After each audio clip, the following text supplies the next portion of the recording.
Senior সিটিজেনদের জন্য বিশাল কোর্টের রায় 2026। এই মহাকাব্যিক রুলিং মিস করবেন না, যা আপনার জীবন বদলে দিতে পারে। হ্যালো সবাই, আজকের এই ভিডিওতে আমরা একটা অসাধারণ খবর নিয়ে আলোচনা করব, যা সিনিয়র সিটিজেনদের অধিকারকে নতুন করে সুরক্ষিত করেছে। আর এটা শুনলে আপনার মন ভরে যাবে। যদি আপনি সিনিয়র সিটিজেন হন বা আপনার পরিবারে কোনো বয়স্ক ব্যক্তি থাকেন, তাহলে এই ভিডিওটা শেষ পর্যন্ত দেখুন, কারণ এতে এমন তথ্য আছে যা আপনার জীবনকে সহজ করে তুলতে পারে। আর যদি এই ভিডিও থেকে আপনি কিছু শিখতে পান, তাহলে অবশ্যই লাইক করুন, চ্যানেলটাকে সাবস্ক্রাইব করুন যাতে আরও এমন ভিডিও পান, এবং কমেন্ট করে বলুন আপনার কি মতামত, যেমন এই রায়টা কতটা গুরুত্বপূর্ণ। এখন আসুন মূল বিষয়ে। ভারতে সিনিয়র সিটিজেনদের সুরক্ষার জন্য অনেক আইন আছে, আর তার মধ্যে একটা গুরুত্বপূর্ণ আইন হল maintenance and welfare of parents and senior citizen act 2007, যা বাবা মা এবং বয়স্কদের অধিকার রক্ষা করে। আর সুপ্রিম কোর্ট সময়ে সময়ে এই আইনের ওপর বিভিন্ন রায় দিয়েছে, যা তাদের জীবনকে আরও নিরাপদ করে তুলেছে। উদাহরণস্বরূপ, কিছু ল্যান্ডমার্ক রায়ে বলা হয়েছে যে যদি কোনো গিফট ডিডের মাধ্যমে সম্পত্তি সন্তানদের দেওয়া হয় এবং তারপর সেই সন্তানরা বাবা মাকে উপেক্ষা করে বা তাদের যত্ন না নেয়, তাহলে সেই গিফট ডিড বাতিল করে সম্পত্তি ফিরিয়ে নেওয়া যায়। কিন্তু এখানে একটা বড় সমস্যা ছিল যে এই ধরনের ট্রান্সফারকে কন্ডিশনাল করতে হতো, অর্থাৎ গিফট ডিডে স্পষ্ট করে লিখতে হতো যে এই সম্পত্তি দেওয়া হচ্ছে এই শর্তে যে সন্তানরা বাবা মায়ের যত্ন নেবে, তাদের ভরণপোষণ করবে এবং বেসিক সুবিধা প্রদান করবে। কিন্তু অনেক ক্ষেত্রে দেখা যায় যে সিনিয়র সিটিজেনরা এই শর্ত না লিখেই সম্পত্তি ট্রান্সফার করে দিয়েছেন, শুধুমাত্র ভালোবাসা এবং আস্থার ভিত্তিতে। আর এই কারণে সুপ্রিম কোর্ট আর হাত বাঁধা ছিল, কারণ অ্যাক্টের সেকশন 23 বলে যে শুধুমাত্র কন্ডিশনাল ট্রান্সফারের ক্ষেত্রেই এই বাতিল সম্ভব। আর যদি শর্ত না থাকে, তাহলে শুধু ভালোবাসাকে যথেষ্ট মনে করা যায় না। কিন্তু এই সমস্যাকে সমাধান করার জন্য সুপ্রিম কোর্ট বলেছে যে এমনকি যদি স্পষ্ট শর্ত না থাকে, তাহলেও ভালোবাসা এবং আস্থাকেই একটা ইমপ্লাইড কন্ডিশন হিসেবে ধরা যাবে, অর্থাৎ সম্পত্তি ট্রান্সফারের বিনিময়ে সন্তানদের ভরণ পোষণ এবং যত্ন নেওয়ার দায়িত্ব থাকবে।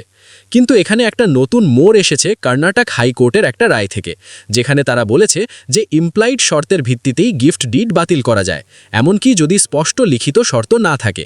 আর এই কেসের নাম হলো শ্রী ভেঙ্কটায়া বনাম state of Karnataka and others, writ petition number 13313/2025, অর্ডারের তারিখ 10 ফেব্রুয়ারি 2026, যেখানে কর্ণাটক হাইকোর্ট স্পষ্ট করে বলেছে যে যদি গিফট ডিডে কোনো স্পষ্ট শর্ত না থাকে, তাহলে তাও বাতিল করা যায় যদি দেখা যায় যে সম্পত্তি ট্রান্সফার করা হয়েছে এই আশায় যে সন্তানরা যত্ন নেবে। এখন এই কেসের পটভূমি দেখুন। একজন অসহায় বাবা কোর্টে গিয়েছেন তার সম্পত্তি ফিরিয়ে নেওয়ার জন্য, যা তিনি তার মেয়েদের দিয়েছিলেন। এই বাবার 4 সন্তান ছিল, আর তার 2 মেয়ে শিবাম্মা এবং পুটাম্মা তাকে আশ্বাস দিয়েছিল যে তারা তার বুড়ো বয়সে যত্ন নেবে, ভরণ পোষণ করবে, সবকিছু দেখাশোনা করবে। এই বিশ্বাসে বাবা গিফট ডিডের মাধ্যমে তার জমি মেয়েদের নামে ট্রান্সফার করে দেন, এবং সেটা সাব রেজিস্ট্রারের সামনে রেজিস্টারও করা হয়। তারপর রেভিনিউ রেকর্ডেও মেয়েদের নামে মিউটেশন হয়ে যায়।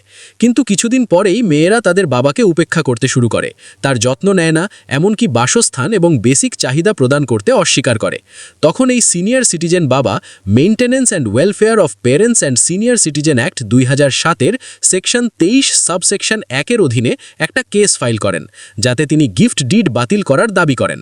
কিন্তু যখন এই মামলা অ্যাসিস্ট্যান্ট কমিশনারের সামনে পেন্ডিং ছিল, তখন এক মেয়ে শিবাম্মার মৃত্যু হয় এবং তার ছেলেকে কেসে যুক্ত করা হয়, কারণ সে তার মায়ের উত্তরাধিকারী। এবং অন্য মেয়ে পুটাম্মা অ্যাসিস্ট্যান্ট কমিশনারের সামনে বলে যে তার কোনো আপত্তি নেই এই অ্যাপ্লিকেশন অনুমোদন করতে। কিন্তু শিবাম্মার ছেলে আপত্তি জানায় এবং বলে যে বাবার কাছে অনেক অ্যানসেস্ট্রাল প্রপার্টি আছে এবং এই অ্যাপ্লিকেশনটা খারাপ উদ্দেশ্যে করা হয়েছে। কিন্তু অ্যাসিস্ট্যান্ট কমিশনার অ্যাপ্লিকেশনটা রিজেক্ট করে, কারণ গিফট ডিডে কোনো শর্ত লেখা ছিল না যে যত্ন নিতে হবে। তারপর মামলা ডেপুটি কমিশনারের কাছে যায় এবং শেষে হাইকোর্টে। এখানে হাইকোর্ট বলেছে যে অ্যাসিস্ট্যান্ট কমিশনার এবং ডেপুটি কমিশনার সঠিকভাবে তদন্ত করেনি যে গিফট ডিডটা কে ড্রাফট করেছে। বাবা কি সত্যিই জানতেন কি লেখা আছে সেখানে? তাদের কি সেই ডকুমেন্টের ভাষা বোঝার ক্ষমতা ছিল, বা তাদের উপর কি কোনো নিয়ন্ত্রণ ছিল ড্রাফটিং প্রক্রিয়ায়? কারণ অনেক সময় বয়স্করা অশিক্ষিত হয়, লেখাপড়া জানেন না, এবং সন্তানরা জোর করে অঙ্গুষ্ঠ ছাপ নেয় এবং নিজেদের মতো লিখে নেয়। এই বিষয়টা তদন্ত করা হয়নি, এবং কোর্ট বলেছে যে শুধুমাত্র টেকনিক্যাল কারণে যে কোনো স্পষ্ট কন্ডিশন নেই বলে সিনিয়র সিটিজেনদের অধিকারকে উপেক্ষা করা যায় না। কারণ তারা দুর্বল এবং তাদের ভালনারেবিলিটিকে সবচেয়ে বেশি গুরুত্ব দিতে হবে এবং অথরিটিগুলোকে হাইপার টেকনিক্যাল অ্যাপ্রোচ নেওয়া উচিত নয়, কারণ অনেক ক্ষেত্রে বিশ্বাসের অপব্যবহার হচ্ছে, সিনিয়র সিটিজেনদের দুর্বলতার সুযোগ নেওয়া হচ্ছে, যা আইনের সাথে সঙ্গতিপূর্ণ নয়। এবং কোর্ট স্পষ্ট করে বলেছে যে এটা অ্যানসেস্ট্রাল প্রপার্টি নয়, যাতে উত্তরাধিকারীরা জন্মগত অধিকার দাবি করতে পারে। এটা সেলফ অ্যাকোয়ার্ড প্রপার্টি, তাই মেয়ের ছেলে কোনো স্বাধীন অধিকার দাবি করতে পারে না, যা সিনিয়র সিটিজেনের সুস্থতা থেকে আলাদা।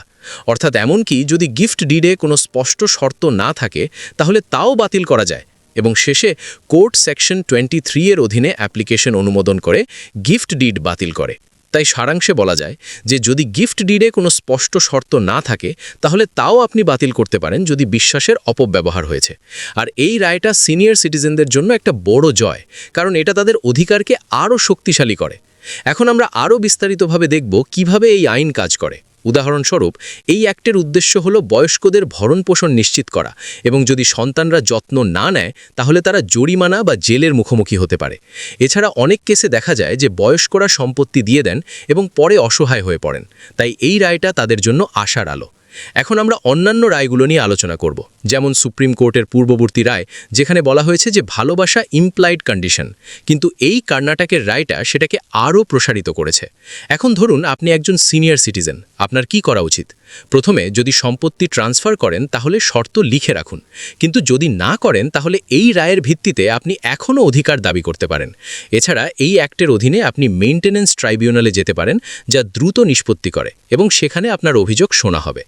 এখন এই কেসে যেমন বাবা 4 সন্তানের মধ্যে 2 মেয়েকে সম্পত্তি দিয়েছিলেন, কিন্তু তারা বিশ্বাসঘাতকতা করেছে, তাই কোর্ট তাদের বিরুদ্ধে রায় দিয়েছে। এখন আমরা দেখব কিভাবে এই প্রক্রিয়া চলে। প্রথমে অ্যাসিস্ট্যান্ট কমিশনারের কাছে অ্যাপ্লিকেশন, তারপর আপিল ডেপুটি কমিশনারে এবং শেষে হাইকোর্ট।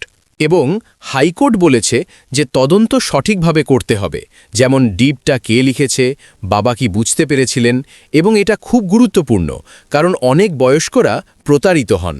এখন এই রায়টা অন্যান্য রাজ্যেও প্রভাব ফেলতে পারে, কারণ এটা সিনিয়র সিটিজেনদের অধিকারকে শক্তিশালী করে। এছাড়া যদি আপনার পরিবারে এমন কোনো সমস্যা থাকে, তাহলে একজন আইনজীবীর সাথে কথা বলুন, কারণ এই অ্যাক্টটা খুব শক্তিশালী এবং এতে সন্তানদের দায়িত্বশীল করে তোলে। এখন আমরা আরও উদাহরণ দেখব। ধরুন একটা কেস যেখানে ছেলে সম্পত্তি নিয়ে বাবাকে ত্যাগ করে, সেখানেও এই রায় প্রযোজ্য, কারণ ইমপ্লাইড কন্ডিশন থাকবে এবং কোর্ট বলেছে যে সেলফ অ্যাকোয়ার্ড প্রপার্টিতে উত্তরাধিকারীরা জন্মগত অধিকার দাবি করতে পারে না। এটা খুব গুরুত্বপূর্ণ পয়েন্ট, কারণ অনেকে অ্যানসেস্ট্রাল প্রপার্টি ভেবে ভুল করে, কিন্তু এখানে সেটা নয়। এখন এই ভিডিওতে আমরা আরও বিস্তারিতভাবে আলোচনা করব কিভাবে আপনি এই অ্যাক্টের সুবিধা নিতে পারেন। উদাহরণস্বরূপ, যদি আপনি সম্পত্তি দিয়ে দেন এবং যত্ন না পান, তাহলে সেকশন 23 এর অধীনে অ্যাপ্লিকেশন করুন এবং কোর্ট আপনার পক্ষে রায় দিতে পারে। এছাড়া এই রায়টা 2026 সালের, তাই এটা সাম্প্রতিক এবং প্রাসঙ্গিক। এখন যদি আপনি আরও জানতে চান, তাহলে কমেন্ট করুন এবং এই ভিডিও শেয়ার করুন আপনার বন্ধু-বান্ধবীদের সাথে, যাতে তারাও উপকৃত হন। আর যদি আপনার কোনো প্রশ্ন থাকে, তাহলে জিজ্ঞাসা করুন, আমি উত্তর দেব। এখন আমরা এই কেসের আরও গভীরে যাব। দেখুন কিভাবে হাইকোর্ট বলেছে যে হাইপার টেকনিক্যাল অ্যাপ্রোচ নেওয়া যাবে না, কারণ সিনিয়র সিটিজেনদের সুরক্ষা সবচেয়ে গুরুত্বপূর্ণ এবং তাদের দুর্বলতাকে বিবেচনা করতে হবে। এটা একটা মানবিক দৃষ্টিকোণ যা আইনকে আরও মানবিক করে। এখন ধরুন আপনার বাবা মা এমন সমস্যায় পড়েছেন, তাহলে এই রায়টা তাদের সাহায্য করতে পারে এবং এটা শুধু গিফট ডিডের জন্য নয়, অন্যান্য ট্রান্সফারের জন্যও প্রযোজ্য হতে পারে। এখন আমরা দেখব কিভাবে এই অ্যাক্টটা অন্যান্য দেশের আইনের সাথে তুলনা করা যায়, কিন্তু ভারতে এটা খুব শক্তিশালী এবং সন্তানদের দায়িত্বশীল করে। এখন এই ভিডিওটা যদি আপনাকে সাহায্য করে, তাহলে লাইক এবং সাবস্ক্রাইব করুন এবং পরের ভিডিওতে আমরা আরও এমন আইনি খবর নিয়ে আসব। ধন্যবাদ সবাইকে দেখার জন্য এবং শুভকামনা। এখন আমরা আরও বিস্তারিতভাবে এই রায়ের প্রভাব নিয়ে আলোচনা করব। দেখুন, এই রায়টা সিনিয়র সিটিজেনদের জন্য একটা নতুন দিগন্ত খুলে দিয়েছে, কারণ আগে শর্ত না থাকলে সমস্যা হতো, কিন্তু এখন ইমপ্লাইড কন্ডিশনকেই যথেষ্ট মনে করা হচ্ছে এবং এটা অনেক কেসে প্রয়োগ করা যাবে।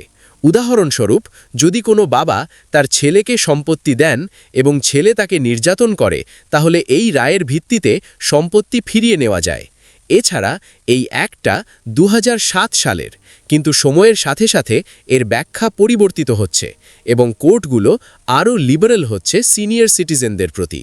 এখন ধরুন আপনি একজন যুবক, আপনারও এটা জানা দরকার, কারণ আপনার বাবা মার সুরক্ষার জন্য, এবং এটা সমাজকে আরও দায়িত্বশীল করে তোলে। এখন এই কেসে যেমন মেয়ের ছেলে আপত্তি জানিয়েছিল, কিন্তু কোর্ট তাকে মেনে নেয়নি, কারণ সম্পত্তি সেলফ অ্যাকোয়ার্ড, তাই তার কোনো জন্মগত অধিকার নেই। এটা খুব গুরুত্বপূর্ণ শিক্ষা, এবং এটা অনেককে সতর্ক করবে সম্পত্তি নিয়ে খেলতে। এখন আমরা দেখব কিভাবে আপনি এমন গিফট ডিড তৈরি করবেন যাতে শর্ত থাকে।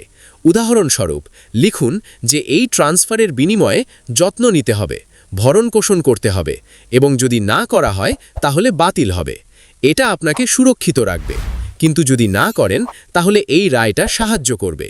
এখন এই ভিডিওটা শেষ করার আগে বলি যে যদি আপনি আরও আইনি টিপস চান তাহলে কমেন্ট করুন এবং চ্যানেলটা সাবস্ক্রাইব করুন।